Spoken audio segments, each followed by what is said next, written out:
Welcome to It's Almost the Weekend. My name is Joe, and I'm joined again by... Daz. It's great to be here. Hell yeah. Last time we didn't even introduce the show. We were just like, here's the name of the show, here's who we are, and what have you been playing? But like, what do we do on this show? All right.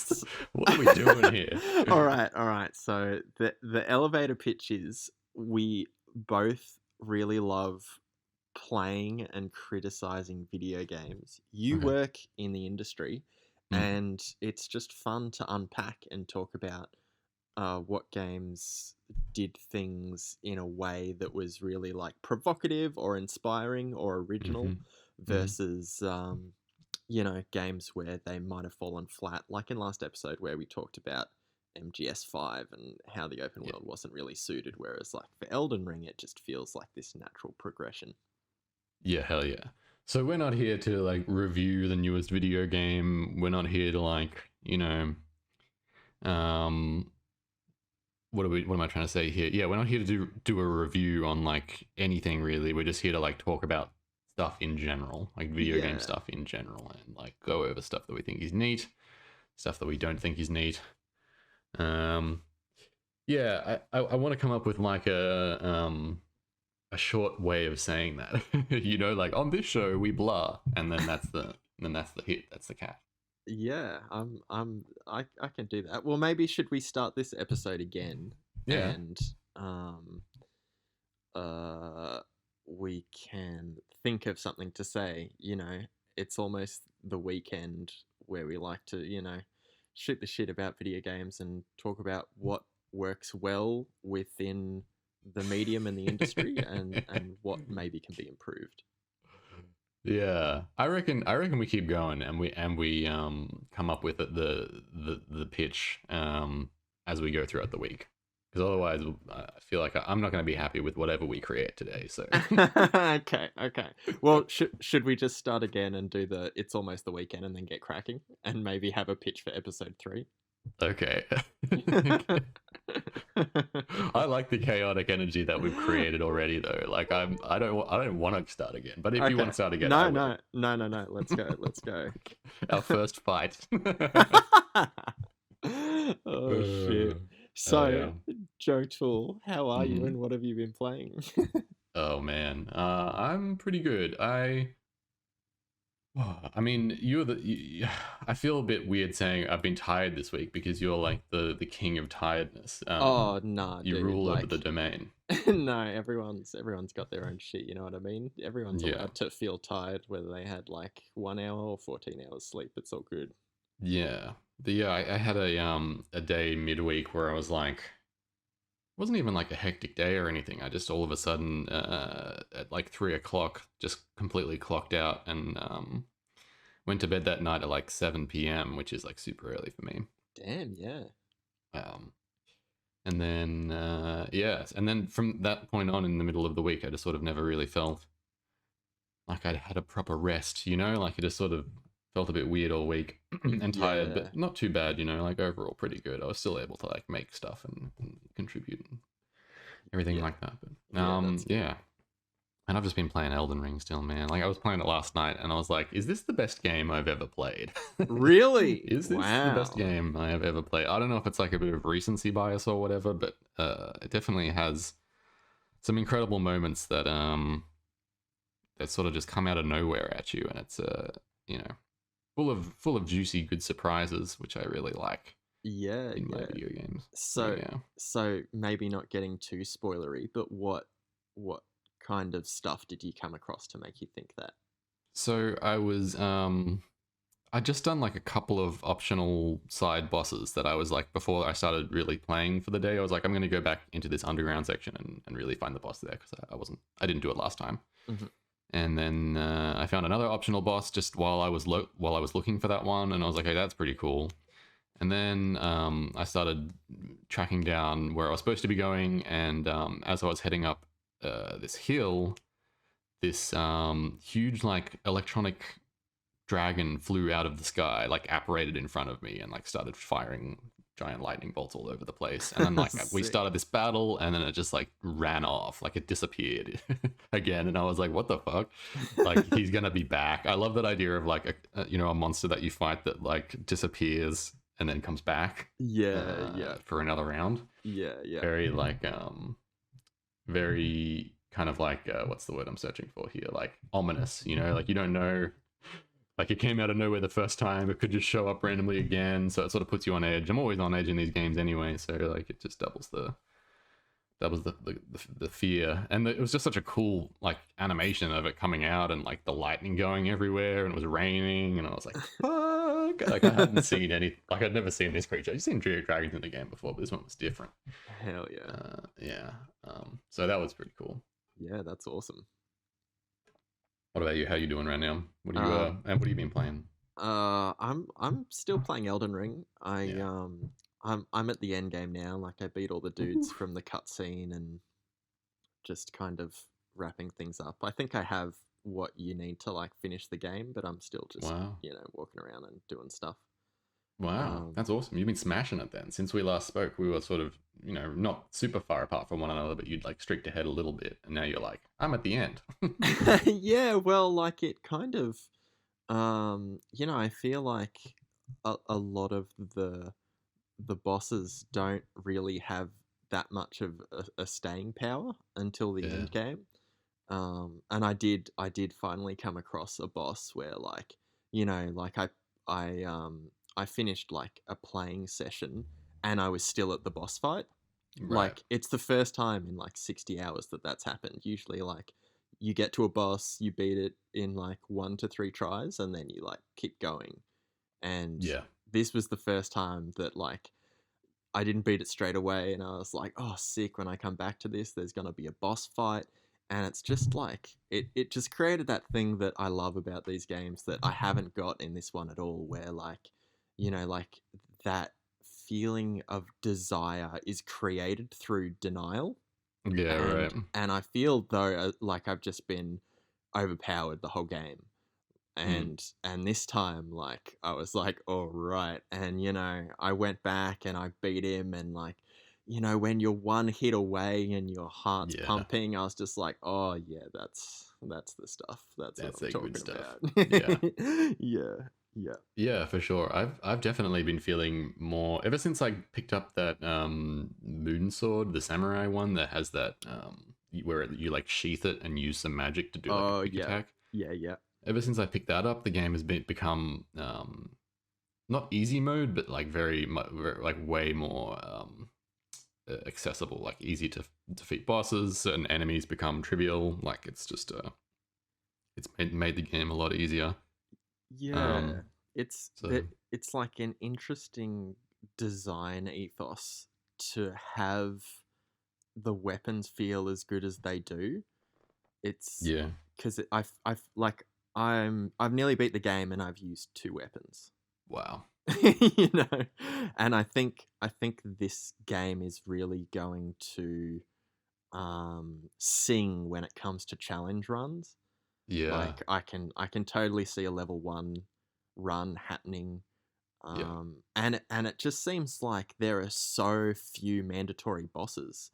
yeah, Like I think now that I'm at the end, and again I'm just like speculating here because I haven't, gone through all the item descriptions and done all of my research, but it seems like so far there are only 2 bosses that you actually need to beat, wow, which is like, you know, when you've got a horse and you can go anywhere you want, that's insane. Like you can just go and get all your gear and then beat those 2 bosses and then maybe that's the end. But again, I haven't finished it, so I'm not sure, but it really does seem like um, that player license where you get to either, set your own challenges where you do like a level 1 run, or I was thinking of, you know, trying to beat it only using like stuff you find, as in not weapons, but like plants and stuff. Like you can only do damage using things you can craft.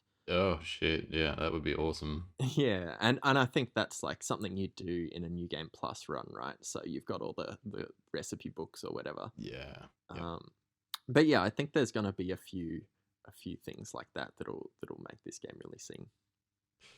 Yeah, yeah. I saw someone tweeting the other day saying they're on like their fourth save game or whatever, and they're able to beat the game in like 45 minutes or something like that. So I think you're right. Like I think the speedrunner boys are going to be pretty hot on this one, and then yeah, like all the different challenge ideas that you can impose on yourself are really interesting. Yeah. Um, Not that I will be doing them. I can see myself playing it again. Like I was thinking that like as I was going to bed last night, I was like, when I finish this, I'm going to be tempted to start again and try a different build because all through this game, I've just been like picking up items that are just completely useless to my particular build. Like Yeah. especially early game, you just pick up so many strength things. I'm just like, Mm. ah man, this is such a cool weapon, and I mean, I could respec, but I don't want to, and yeah. Yeah. So there's like I kind of want to go in again and be like, I'm gonna do strength, faith, or something. Like that seems like really fun because I Yeah. pick up so many faith things and so many strength things, and they all look so much fun. Like all the dragon stuff looks cool, and yeah. So Yeah, I think they've done a good job of giving you a lot of options and different ways to play. yeah, Yeah, yeah. so yeah. And before we get into the topic, it was also March 10th, which is Mario Day, and I gave Mario Sunshine a crack. I'd never played it, and Oh, let me tell you that game is not for me. Like yeah. I thought the controls were super awkward and like aiming water sucked. Like I don't know, it just didn't feel like a Mario game. I'm so glad that you said that because a lot of people really loved that game, myself included. When I was playing it, like the first time, I was like, Mm. "Yeah, this is cool. This is new Mario. I like the aesthetic. Like it's really pretty, in my opinion. At least some of it is." And then going back to it recently, I can't remember when, but it was at least a couple of years ago. I was like, "This is crap. This is shit. Like this is bad. This is objectively bad game. Bad Oh, game all around. oh, Platforming's bad. The level design's bad. yeah, Controls bad. I totally agree. I didn't get it because like you pick up Mario 64 and it feels like that game came out yesterday. You know what I'm saying? Yeah, And yeah, like somehow Sunshine felt way more outdated. yeah." Yeah, it does feel very dated. Yeah. There's so much like just busy work in that. Like cleaning stuff up is I don't think it's fun. I think they sort of like had this mechanic of like the painting thing and then the cleaning thing, and then they've like reused it again recently with Splatoon. It's like basically the same tech, but they've had Right. this like vertex painting thing. I feel like they wanted to have something to do for it, and then they just put Mario on there and was like, yeah, we'll just use similar stuff and sort of give it the Mario treatment or whatever. And it doesn't work in a lot of ways. And the like upgrading of Flood thing, like Flood, I don't know how much you played it, probably not very much, but you get a bunch of different Right. abilities and nozzles for Flood that that change the game up a little bit. But really, it's all the same stuff, and the controls become even more confusing. Yeah, it's just not overall. It's very like a nostalgia thing, Like I feel like a lot of people Right. are like, oh yeah, Mario Sunshine, hell yeah, but it actually go back and play that. It's bad. It's bad. Yeah, well, I think we should definitely do an episode on nostalgia because that's like Oh baby. that's a huge thing, and I think like I've played games that I have no nostalgia for, like Ocarina of Time, and just the first time I played that I was like 21 or whatever, Yeah, and I've then seen like people play my favorite nostalgia games like Final Fantasy X, and yeah, like just seeing those games through a new lens, you're a bit like, ooh, that's rough around the edges right there. yeah, Like that's not as good as I remember. yeah, yeah. There's I feel like very few things like truly stand up.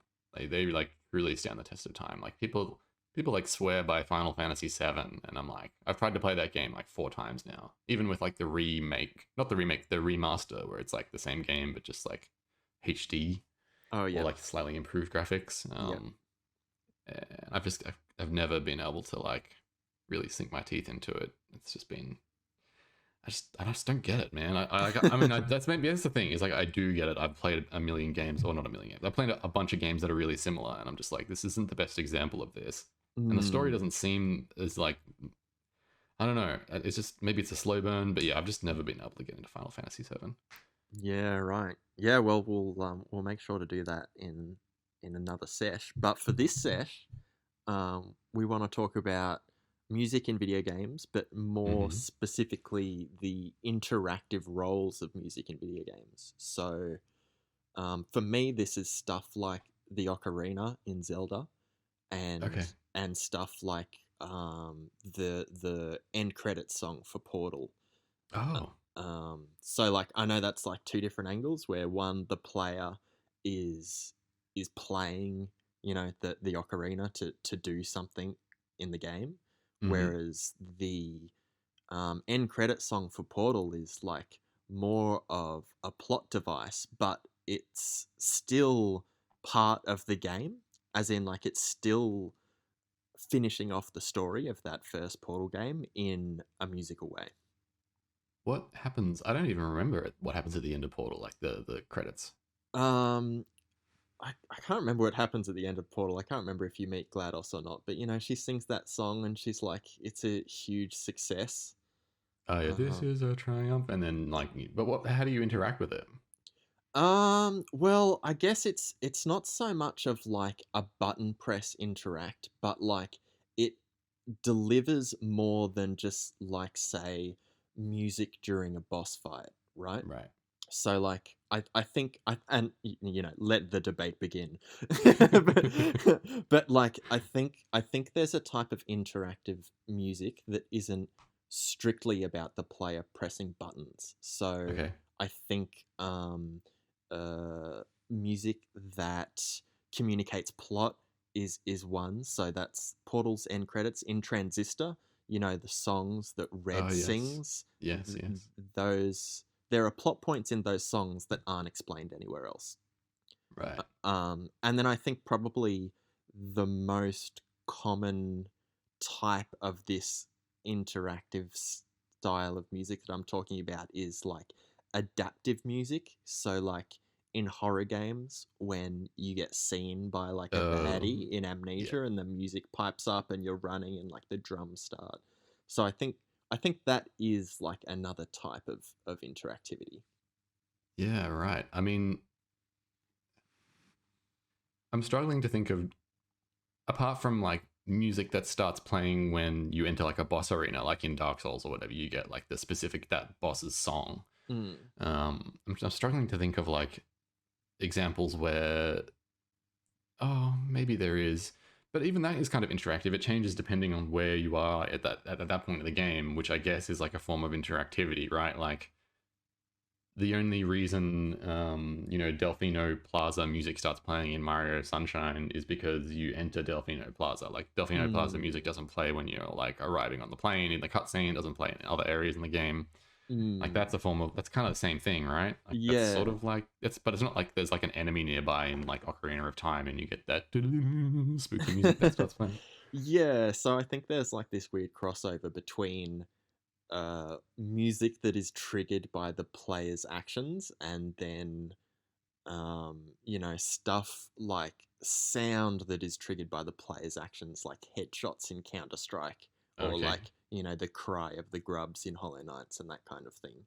So Yeah. there's like, you know, sound indicators to help you understand what's happening in the game. But I think that adaptive music and like, yeah, it's a bit of a gray area between Yeah. like interactive because like you know, if you enter a boss arena and do nothing, like the music still plays. So it's yeah, Yes. it's a bit like how interactive is that. Anyway, to go back to the beginning of where we were talking, maybe we should talk about games where the player plays music to interact with the world. So again, just Ocarina is a pretty straightforward one. Yeah. Yeah. I mean, let's break it down, right? Like just with the Ocarina example. Okay, so you've got like effectively you've got a tool in your an item in the game that allows you to change the parameters of the game based on music that you play. And the Right. music that you play part of it is it's almost like it's just garnish, right? Like you don't necessarily need to be listening to the music. Like you could play the game on mute and still have the same function of That's having buttons be input and Yeah, that's a really good point actually, because I was thinking like it kind of works both ways. Like it's got button prompts, but if you're more musically inclined, you can also just remember like which Yes. notes to press and that kind of thing. But Yeah. yeah, you're totally right. You can play that game on mute, and nothing stops you from getting the ocarina songs right. Yeah. And I think that's not necessarily a bad thing, but and like the music adds to like like I said, it's like a garnish, like it like improves the overall experience of the game, Mm. and like the songs are memorable or whatever. But in terms of like the implementation, I think people, this is maybe is like the nostalgia thing coming up again, right? But like I think people really fondly remember the songs of Ocarina, not because of the fact that when you played them, it changed the game world, but just because they were like catchy songs. I Mm. think people are like maybe misremembering, like, oh yeah, the song of time, like whatever it is. But not. But then like they're like, oh, what does it actually do in the game? Like I don't think they necessarily remember what like Saria's song does, or what Right. like the Prelude of Fire does. Like I don't know if I can remember what that song does, but I can kind of remember the jingle. Right, right. So So yeah, even though like it was the first thing that came to mind for me, and yeah, I've not even finished that game. yeah, Um, but now that you kind of spell it out, it really does seem like the musical aspect is an afterthought. yes, But I I think um, it's even less than what a garnish would be to the game. You know what I'm saying? Like for me, like the radio stations in GTA would be a garnish, but like right, it's this interesting kind of addition because it's like uh, both diegetic and non-diegetic, as in like yeah, it builds the world up because you hop in a car in the game and you put the radio on and like your character can hear the radio as well, but yeah, then you're hearing the music as if it's playing on a CD. There's no like tinny sound effect on yeah, all the music that comes through the radio, so it's like it's weird because I think it is a garnish, but like thinking back to Vice City, like I used to get in a car and just park the car somewhere and listen to the radio. yeah. See, that's cool. That's cool stuff. I like video games that have things like that, Yeah, where you're just like in the world, maybe not even necessarily experiencing what the game is, but there's some part of it that you're still enjoying. yeah, yeah, Yeah. yeah. So I think the GTA stuff is just a classic example, but I think it's such a good one of like how much music can elevate the experience for the player. Oh, Like yeah. you play that shit on mute and man, you are having half as much fun. Dude, same thing with like to go back to Dark Souls again, what's that, really one of the first bosses you fight, the one who's on all fours and he has like a big icy mace. Oh, in Dark What's his Souls name? 3, Yeah, Bort of the Boreal Vort. Valley. Vort, The yeah. boy. My son's also named Vort. Yeah, him. That song that plays as you're in there, and it like changes. Like this is really neat, right? Like it changes as the Wait, no, it doesn't change as the fight progresses. I'm thinking of a different game, but there are Oh, movements in that are designed to, based on how long the fight goes on, the song gets more intense. yeah. Um, Well, Dark Souls 3 does do that a fair bit because it really leaned into the like multiple phase boss fight. yes, yeah, So yeah. like there are several bosses in that game that have 2 or even 3 health bars and the music does like, get It more and more changes. intense. Okay. Yep.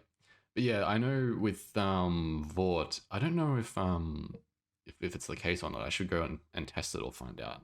But yeah, there's the start of that song which is super intense, and then there's like a second part of that song that's like even more intense, like the choir's going absolutely bonkers. Oh man, Um, you gotta love that like choral shit that they do in Souls games. Like oh yeah. it just feels so epic. I mean, every time I boot up Elden Ring and that song comes on, I listen to it because it's like it gets me so pumped up. It's not even a long song. It's just like 45 seconds worth of pump up. But yeah, it's worth it every time. Yeah, yeah, it's really good. And like, oh man, I it's interesting, hey, that like, you know, in a game like Ocarina, like we're doing a topic on interactive music, and like in Ocarina, we're like, yeah, put that shit on mute, like who cares? And then like for something like Dark Souls, where you just walk into a boss room, it just feels so much more meaningful. Yeah, yeah. Um, so yeah, I think there's definitely like an argument against that stuff that I was saying about Ocarina of Time. You could turn it on mute, and then the music is kind of a garnish. Like I'm sure there's people out there who are like, I would never put that game on mute, and there's like, how dare you suggest that that it's just nostalgia? Like the music act. Like I think there is like an argument on the other side of that. That's like Mm. the fact that you can play the ocarina without playing a song is also a really neat part of that game, Oh, right? can Like, you? yeah, you can just whip the ocarina out at any time and just mash buttons, and you can play songs before you've discovered them. And I think there's actually certain songs that you can play before you've discovered them, and it works. But don't quote me Oh, on that. I'm wow. not 100% sure. Yeah, Not that'd be all really songs, cool. but yeah, there's some songs you. I think they're just like the basic ones that like change the time of day, or there's another one as well, but yeah, yeah. So that's kind of an interesting thing, right? Like that makes it so that you could potentially stumble across a song, which is an interesting idea as well. But yeah, Yeah. Ocarina is a weird one, man. I don't really know where to go with Ocarina. Well, it's kind of in between like a few different concepts, right? Like it is totally an example of a game where you literally play music to interact with the world, Yeah, but it's also like a pretty big plot device in that game, right? Like I can't remember exactly what goes down, but doesn't like Ganon drop it on the ground or something, and you pick it up, and it's like the reason the events of that game unfold. yeah. So you get given like a wish version of the ocarina by your girlfriend in Kakariko Village at the start of the Oh, game. The right, brown ocarina, the poo-colored ocarina, if you will, right. and Right.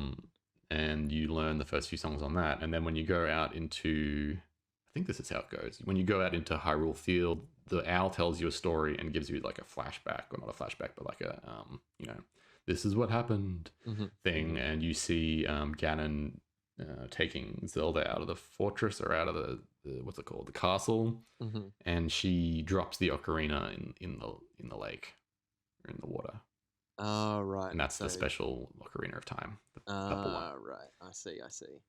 That Yeah. one's Okay. got like the magic power, like playing that ocarina lets you like actually do stuff. Yeah. Right. Yeah, Yeah, yeah, so like I think a game where you also play an instrument and it's not really uh you know, mechanically it doesn't really add anything, but like as a storytelling device it's really important, and I think that's like Ellie playing guitar in The Last of Us Part 2.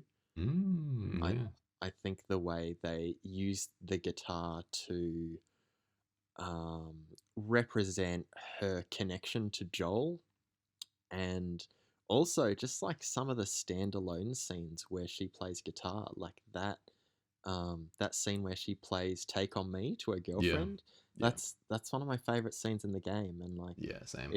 it's optional. You go and find that guitar, and you like strum a couple of chords. And I love the way you strum in that game, where you like Yeah, swipe your finger across the big button on the PlayStation controller. yeah, That's that's genius. That feels real good. And then yeah, like and then you know the cutscene starts and the characters take over, and it's just this really nice example of like interactive music where like you feel that you're experiencing something that only a video game can give you, you know? hmm And then you get to sit back and watch what happens as well. yeah, yeah. Definitely. When you sent me this topic, that was one of the first things that came to mind. I was like Oh, that. really? I didn't write it down, but because I went on like a whole different tangent. But yeah, the music in The Last of Us Part Two is pretty cool, and I like the way it sort of has its place in the story. Like it has like what's the word I'm searching for here? It has like roots in the story that's not just like uh, a facade. You know, it's not like it's just there for flavor. Right. Yeah. There's actually like deeper meaning to the Yeah. lyrics and to the song, and it ties to the characters and all that sort of Mm. stuff. And it's really really nice. Yeah. Yeah. Yeah. Totally. Yeah. Um, I mean, man, I feel like that. I mean, maybe it's just because like I don't have the nostalgia thing for Ocarina, but for me, that kind of interaction is just way more meaningful. Um, I feel like the Ocarina of Time could have also been like, I don't know, the frying pan of time. You know what I mean? And like yeah. you cook different dishes to do different things. Like I Oh don't. hell yeah! Now we're talking. Now we've got it going on. You've discovered my secret sweet spot, which is I love cooking games. Well, what I'm trying to say is like it's not like so important that it's an ocarina. Yes, Like yes. it could have really been anything. And I think sorry, go on. no, you go, you go. I was gonna say I think like it could be argued that it could be the same for like Ellie and Joel's relationship, but considering what is available to them in that world, a guitar and music for that matter feels really luxurious.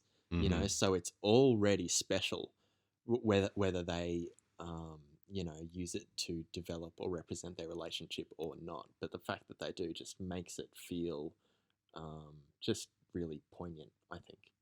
Yeah, I agree. I agree.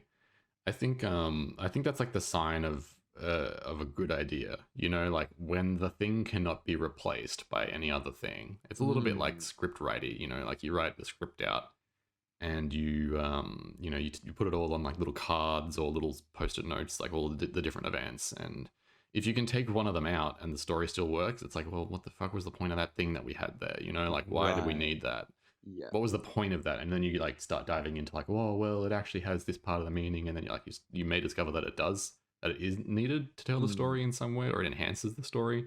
mm, But in the case of like Ocarina of Time, and probably heaps of other music games as well, like. But yeah, in the case of Ocarina of Time, there's no real reason for it to be an ocarina. Like you said, it could be a frying pan. The interactive part of it is you don't even really need to memorize the songs. Like they're in a menu for you. You can look at them anytime. mm. Um, I mean, maybe it would be a little bit too much to ask the player to like remember all of the songs, but yeah, I don't know. Like it's just like it feels very flat or something. You know what? You said that you would be struggling to come up with words today, but I am the one. I am in fact the one who is struggling to come up with the right words. But yeah, It's it's all right. replaceable. It's episode 2, baby. We're finding our feet. It's fine. No, I must have found my feet immediately. This is the rules. Uh, Yeah, look, we're not immediately amazing at this. Let's call it quits halfway through this yeah. episode. No, uh, my philosophy is be hard on yourself relentlessly until you are good at it. Like you're not allowed to quit. It's just torture yourself until you're good. That's the rule. Yeah, dude, that's the Australian way. Mm. um, so a game that I was probably most excited to talk about with this topic Mm-hmm. is the Artful Escape. But full Oh hell disclosure, Joe worked on that game, and I got a copy for free. So yeah. with that in mind, You got the journalist in the inn. You got oh, sent to code technically. yeah, I don't know. I just don't want to be that guy. But it's a game that I had absolutely no expectations for. Like, you've worked on games before, a lot of them mobile, and like Mm-hmm. sent me a copy or whatever, and I played it for a little bit, and it's been fine. And every time I get like a game that you've worked on, I'm just like, sweet, this isn't like I normally find games. Like you hear about games or you follow a studio, and when there's a release, you like get it. But Yeah. with the games that you send me, like there's no consistency between genre, like any of that stuff. Yeah. So when I got this new game, I was like, cool, no, everything's gonna be a surprise, and like it's just got such a fantastic start, and all of it is based in music. So you play this like he's basically the son of Bob Dylan, and Yeah. he, you know, Bob in this universe, Bob Dylan passed away, and everyone's looking to you to take up the mantle and be this folk musician, and you've just got this fucking innate skill to shred on guitar. Like, I'm talking like Joe Satriani, Steve Vai kind of shit, where you can just like solo for 10 minutes straight, which is not a very folky vibe. Mhm. Um, but the way that the guitar stays interactive throughout the whole game, like it's kind of like a side-scrolling adventure, I Mhm. guess. Like it's not super platformy, but you're basically just running through these worlds in other universes and on other planets, and the whole time you're holding this guitar and you can hold down square to shred. And there's very few sequences in that game where you can't shred, Yeah. and it's just kind of got this grip on you, and it's simple, right? Like all you're doing is holding down square, but like, you're shredding in tune with like these atmospheric pads that are usually in the background. And it's just this simple but effective way that ties the player to the game. Kind of like in Death Stranding, where you hold the triggers down for stability. Oh And yeah. and like, I think that is something that's been critiqued in the past, where like, is it really worth having that at all when you just hold those two triggers down for the entire game? But I think there is something there where, like, although it's just super basic, it really does tie you to what's happening on the screen. Yeah. Yeah. Thanks, man. I mean, I my involvement in that game was reasonably minimal. I came in sort of towards the end and helped with some animations and stuff. But I work at that company now as well. So, but yeah, so it's awesome that you enjoyed it so much. I had like my input creatively was very, just like polishy boy. I come in and shine your shoes, governor style stuff. But yeah, I played it as well. I really loved it. The thing that I mean, there's two things, right? So the thing that I really liked about that game was how grand everything felt. So it had this Mm. like opera, like vast expanse feeling that a game developed by a team of that size really doesn't ever get. Like it's just so broad and grand and like over the top, verbose. Yeah, Um, yeah. Well, I think that game is a great example of how important a script could be. yeah, Because even with the music, like without a script that polished, that game isn't much, yeah, But the characters and the dialogue is so well developed and funny. Like it's just, I don't know, it helps create this momentum beyond the gameplay so that it keeps you going back. yeah. Yeah, I mean, when I was working on it as well, there was no voice acting at that point, so they were still getting all of their chickens in a row or whatever. Like they were still working on that part of the game, and Right. um, I think it definitely made the game to have the voice actors that they did. Although it was still the same game, like you could still read the text, but just having the voices come out of the characters in the way that they did really really pumped it up. Hmm. And then the extra shred thing is really cool. I like the simplicity of it. Like the I'm the sort of person that's like, give me a 3 hour game that I can do in one sitting or one or two sittings, and Hmm. and make it like a really condensed, fun, weird adventure instead Hmm. of give me a 30-40 hour AAA experience that's like got all the bells and whistles that Yeah. I have to like digest over time. Yep. Yep. Um, I think that that's kind of where I hope the video game industry is going. In like, let's not like, there's this weird value proposition. I'm like meandering right now, but there's this weird value proposition in entertainment, right? Where you like spend $20 to go to a movie, and it's like basically $10 an hour. You know, like Mm, there's like 2 mm-hmm, hours on average. You get your money's worth for like $10 an hour. That's kind of like mm, where how it shakes out. mm-hmm. And there's video games that are like, is it longer than 8 hours? Like, if not, then I'm not going to spend my $80 on it. Like, there's that idea, and it's like Yeah. the same thing with video games where if it's like $30 and it's only or if it's $30 and it's only like a couple of hours long, then people feel like they're charging too much. Or if it's like $40 and it's only a couple of hours, you know, like you get into this like weird territory of like people feeling as though indies are charging too much by having a shorter game. When really like the timeline that a game like a game can be like, for all I care, 45 minutes long. And if it's Mm. fucking badass, I don't mind paying $80 for it. Like, Yeah, well, give it to me.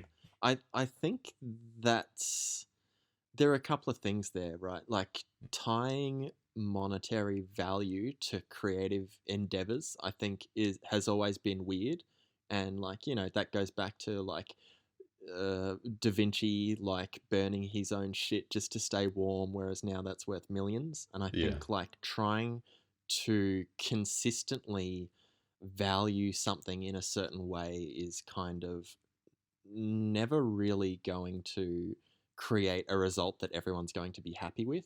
Whereas I think the ideal scenario lies in choice for people. So, Mm. like, take movies, right? Like, 10 years ago, there were no like middle of the range movies. There were blockbusters and there were like indie movies, and there was nothing like, with a 5-10 million dollar budget, like they just kind of ceased to exist. Whereas Yeah. now we have all these publishers popping up, like the guys who did Hereditary and The Lighthouse. Yeah. I can't remember the name of that publishing group. Anyway, they're pretty famous now. And they're all about the kind of the movie that isn't going to attract everyone's attention, because like a lot of these films are like dramas or family dramas, and that's something that like traditionally film buffs and film critics love, but aren't really going to rake in the big box office money. And Yeah. I feel like that's where we're at with video games as well. There's been this parallel where, like, it was just like AAA games. Like, again, 10, maybe 12, 13 years ago, there was like Far Cry and Call of Duty. And then there was like Braid and Limbo, Yeah. and there wasn't really anything in between. Whereas now there's just so much more choice. And so I feel like trying to tie in, like, oh, I paid $80 for Elden Ring and I'm going to end up paying $1 an hour. Like, that's such good value. Like, Mm. I think it's more about choosing where to spend your money and what's going to make you happy. Like for you, the 45-minute video game that's kick ass is well worth whatever they're asking out of your wallet, Mm. and I think that's fair, but that's not going to be everyone's take. I think there'll be heaps of people that are like, I need to buy a game with multiplayer, so that I can get 200 hours out of it. Yeah. And that's totally valid. That's totally valid. But yeah, I think the framing is more around choice rather than finance. Yeah, yeah, all really good points. While you were talking, then I was like, we need to have another podcast topic that's just all about like consumption, like ethical consumption of video games under Yeah. capitalism. Like that's just like a huge fucking topic. Yeah, And like I feel like fuck this is music, you my know what I'm saying? Let's get into yeah, this. fuck music. Yeah, yeah. Delete 45 minutes of what we've just done. Let's fucking start again. This is my hold X to shred. It's like hold X to pontificate about the state of video games. Like, Oh my god. you Oh, like how what I a tied great that back line. around? Oh yeah, we're back, baby. Artful Escape out now. And so I think what a lot of people had problems with Artful Escape, and myself included, like it became a little bit like a Simon Says game, and they were Mm, really, like really hyper aware of this. Like I've spoken to them, and we talk about it all the time. It's become like a joke as well. Like Whole Extra Shred and Simon Says, like there's not much game there, like it's basically like a series of interactive conversations that don't really have any tie to the story. Like your choices don't really have a tie, like they're all flavor choices. Yeah, yeah. And then the actual game part where there's any challenge presented to the player is there's no real consequences for making the wrong decision. Like it just like asks you to go again, and there's no like augments to the system as it goes on. It just gets slightly more challenging, which I think is like on its face like very I enjoy stuff that isn't all about the challenge, you know. Like I think there's definitely room for games like Artful Escape where like you can just play it with like your friends who don't normally play video games, or show it to people who don't normally play video games. Like it's Yeah. that is really valuable Yeah. and definitely has its place. But I do see how people are like, there's not much video game there, and I think this ties into like the value proposition thing that some people struggle with. Is it's like I wasn't challenged, or I didn't have much of like an interactive, like quote unquote interactive experience with this, where like there wasn't a evolving combat system and different enemies as the game progressed. So therefore, it's not in my eyes not like worth the value of what I was paid for this video game. Yeah. So yeah, And those things kind of jump together a little bit. yeah, definitely. And that kind of ties into expectation as well. Like Yeah. I think, I specifically asked you to tell me nothing about it so that I could just go in completely blind. And man, that game is just fantastically weird, Yeah. so it was such a great move to not know anything. But like with the same breath, like if you're talking about a game like Dead Cells, like I think you almost need a heads up, because that game is tremendously difficult. Like, the easiest setting on that game is hard. Yeah. And like if if you're gonna send someone into something like that, I think, and they're gonna pay for it, I think it is important to be like, hey, just a heads up, like this is really challenging, and it's just Yeah. like super polished, fantastic action and combat, but like, that's not going to be for everyone, and that's fine. So I think it really does come down to player choice and expectation when it comes to how they determine value in a video game. Yeah. Totally.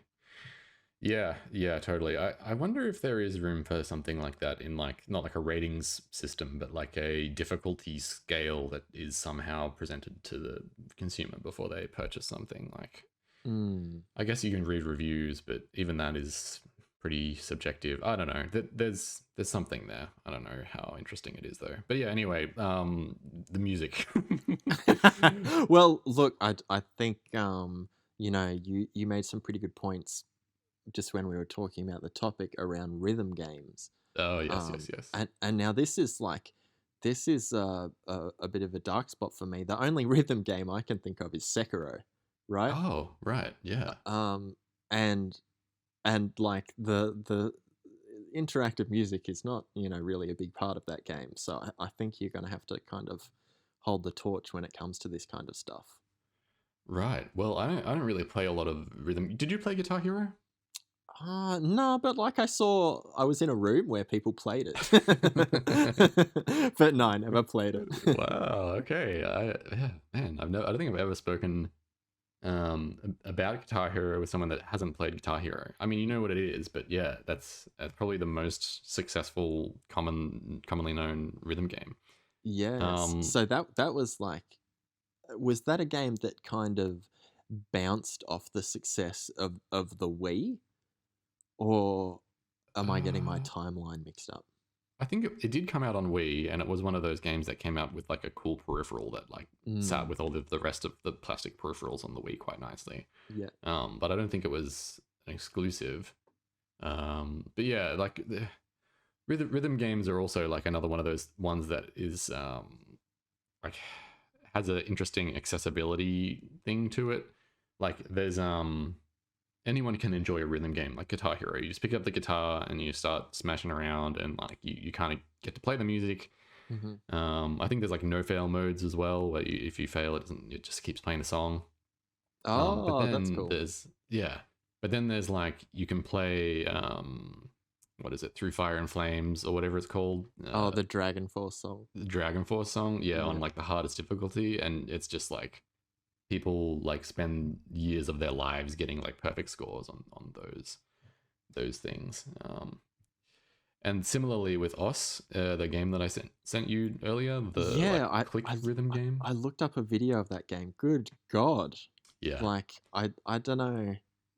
Yeah, that almost seems impossible, some of the content that I was seeing.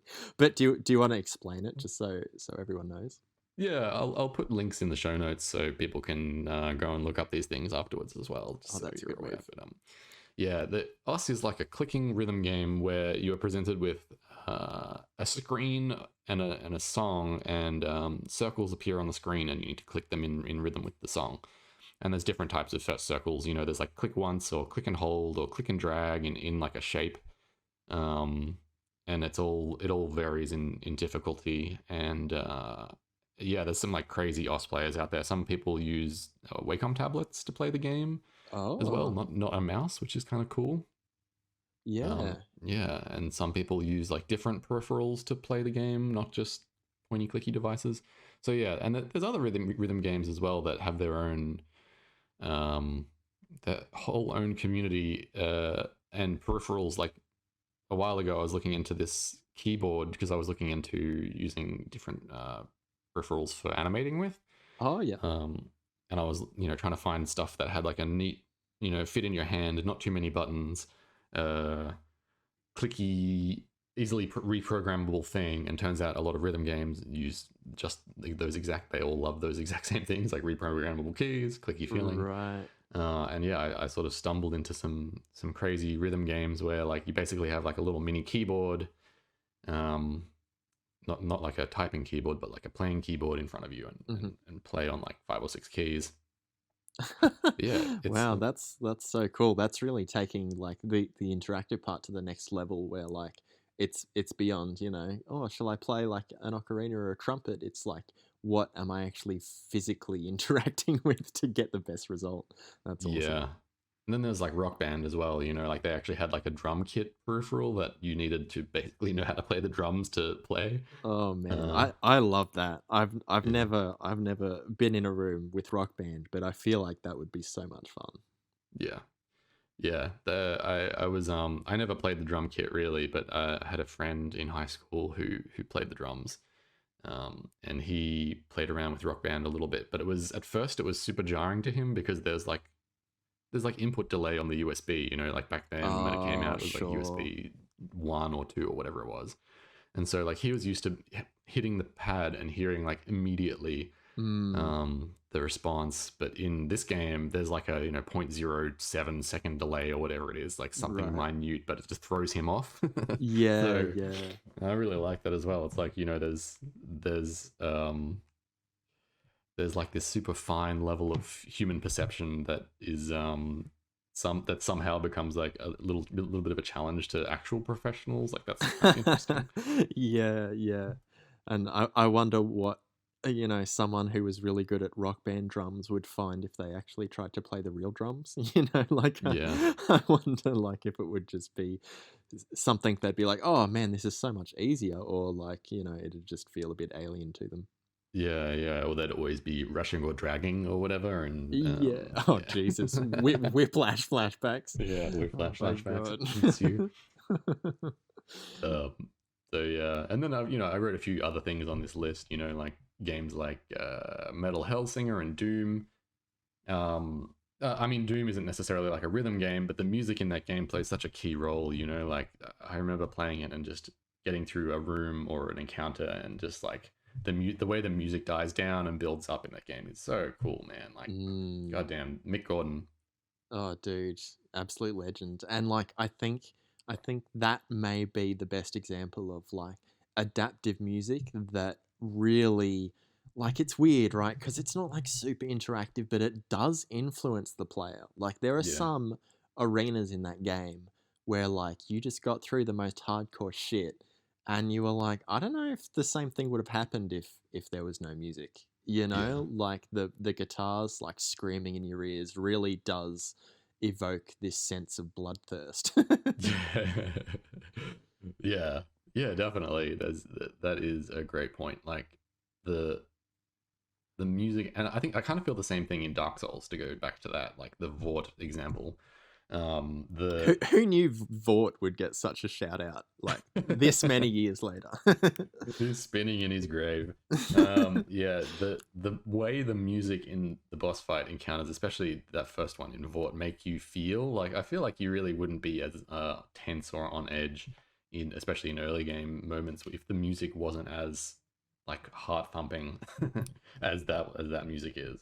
Yeah, well, it's like it's interesting you say that because like I've got some nervous system problems at the moment. That's just a part of my health condition, and Mm, you know what it's stopped me from being able to do is like play certain games because it's just too stressful.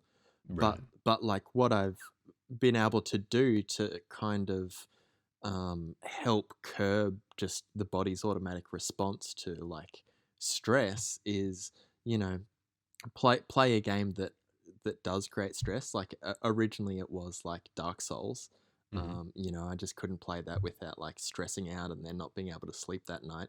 And then I would put like the Animal Crossing music on over the top Oh yeah, instead and just like, you know, really tune into that. And that does like change the body's response. yeah, And so like I think you're 100% correct. Not just like, you know, from an observational perspective, but also biologically. Like yeah. it does, you know, music does things to us as we play video games. And in a game like Doom, it's just like, it just does all the right things for you to be able to get through those arenas. Yeah, yeah, yeah, totally. Yeah, I think that might be where music is at its best in video games, or maybe at least Mm, so far as what we've seen in video games, music that really, in the case of Doom 2016, that like brings forth an enhanced playing experience. You know, like it doesn't. mm. Without the music, the game is kind of not as good. Yeah, yeah, 100%. Yeah, 100%. yeah. I've got a few other things on the list here. I'm just going to list off real quick. Yeah, lightning round. Chorus, Let's yeah, go. lightning round. Here we go. I don't think you ever got to play it or see it, but I worked on a game before it before it changed quite substantially, but it still has the same core principles and mechanics. Chorus Adventure Musical, Hmm. or Chorus and Adventure Musical, is a game that's currently in development. A bunch of friends of mine are working on it, and it looks fantastic. It's developed by a new studio called Summerfall Studios, and has a bunch of really crazy talent attached to it. You know, like Troy Baker and Austin Wintory, and Oh, cool. David Gator is heading up the writing. Oh, Uh, he's the Dragon Age dude, isn't he? he's the Dragon Age guy. Yeah, Hell that's yeah. right. Yeah, local legend Ben E is the art director. Amazing King friend of mine. Shout out to Ben E. Shout out to Um, Ben. Shout out to Ben.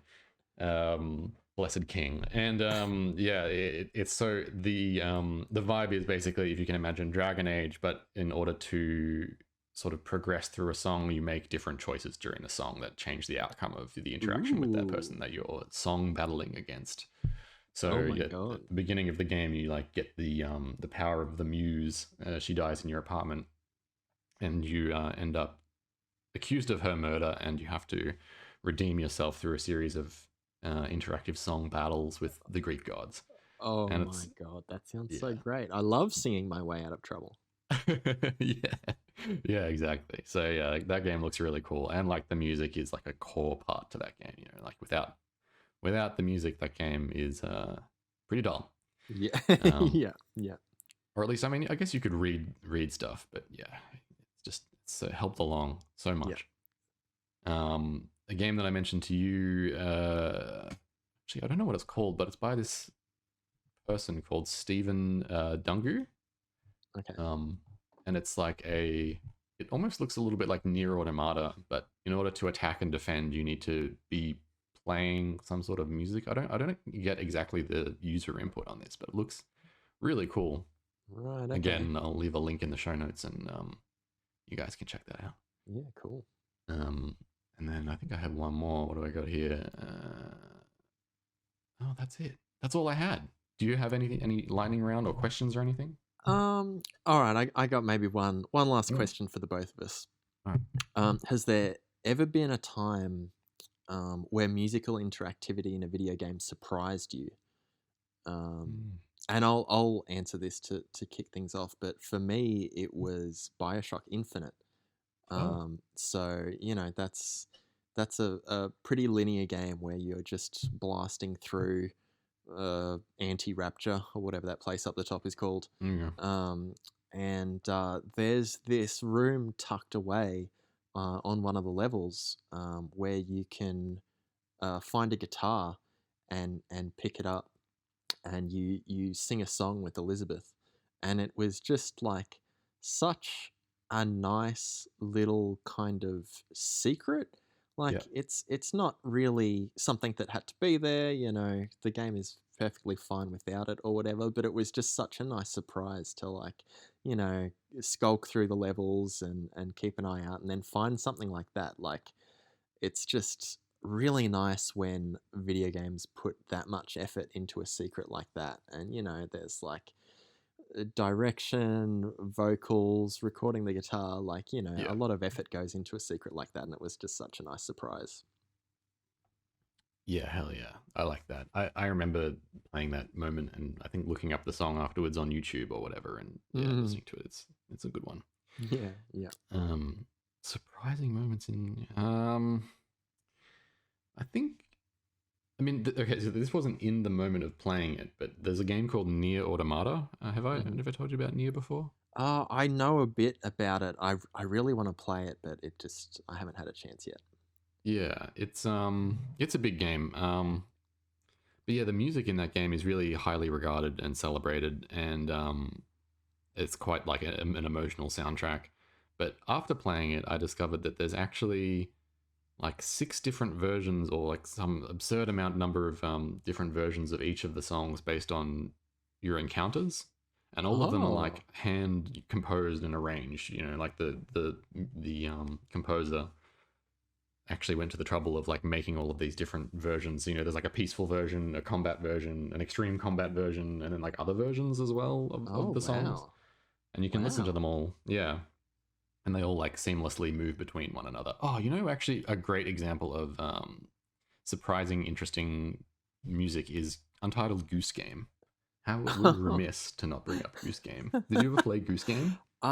So it was on sale recently, and Phoebe bought it. So we played like 20 minutes or something. Yeah. Hell yeah. What did you think? Oh yeah, no, it was cool. It was Okay. cool. We're also playing It Takes Two at the moment, and that Uh, that game is like a fucking masterclass of like yeah. two-player adventure story, yummy goodness. So like we were just tired and we were like, oh, Goose Game, and like, yeah, it was fun. But Yep. from memory, it was only like bird calls and frogs and stuff. Like, we didn't get to any music. So there is it's really unique and so the way that it ended up happening was they had the game and they had a trailer and uh in the trailer there was this sort of seemingly adaptive piano music. Oh So like yeah. as the goose moved around, it would like you'd get like little different piano stings and Oh yeah. flourishes. Okay. No, that Um, does ring a bell. Yeah. yeah, and at the time the game had music, but it wasn't adaptive. It just played as you ran around the levels. Mm. And this is the story, I believe. I may be getting parts of it wrong, but after that trailer, they were like, "We're gonna have to do this. Like, we're gonna have to make it so because it works so well and is so successful." And it went Right. like super duper mega viral. I don't know if you remember, but like Goose Game was like all anyone could ever talk about for like months, which was a weird time when we were all obsessed about the goose. And and then yeah, so they basically went to like the scope of the game exploded as a result because now you've basically got to determine what state the goose is in at all times and whether or not it's Mm. being chased or if it's holding Mm. something or clapping its there's all sorts of different things and it can't just be a repeat.